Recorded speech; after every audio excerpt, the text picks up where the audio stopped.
I used to live at Summit, not Summit House, Seven Oaks, the apartment complex on the other side of town. Very nice place to live. They have very good security. They have steel doors in front of the buildings. You go in the building, there's a steel door, and then there's kind of glass on either side, and then you go into this foyer where there's all the mailboxes, and then there's another steel door. And so there's this foyer area with all the mailboxes. So it's a summer night, like 11:30, and I go in there, and I'm the only one there, and outside I see a hamster crawling around outside. This cute little hamster, like brown with white in the middle and black at the end. And I'm thinking, someone's hamster has escaped. And I am going to catch the hamster and be the hamster hero. And I will bring the hamster in, and the little girl with pigtails, I'll give it to her little pet that she's lost. I'll be the hero. But outside, catching a hamster is very difficult. They move around a lot. There's nothing to confine them. So I was unable to catch the hamster, but I could get it into the foyer. So I chased it into the foyer on this hot summer night. And I don't know, 40-year-old man chasing a hamster at 11:30 on a summer night. I think it was a Saturday.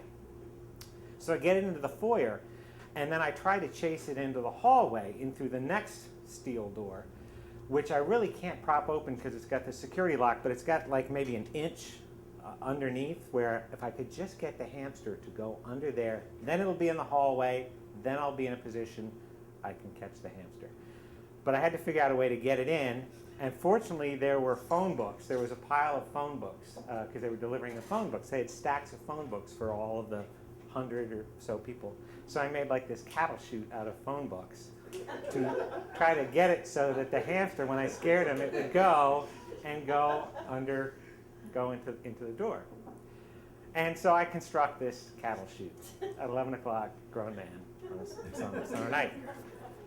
And the hamster, I get it, it's working, it goes under the door, and then it disappears. It doesn't come out on the other side. I should warn you, there's really two characters in this story, me and the hamster, and things do not end well for the hamster. So, I'm trying to be the hamster hero.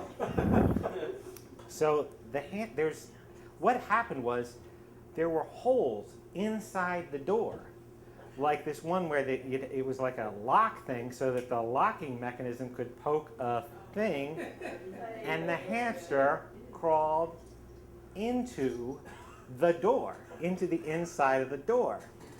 And at this point, I'm sitting there going, I don't know how to get it out, because it's not going to come out.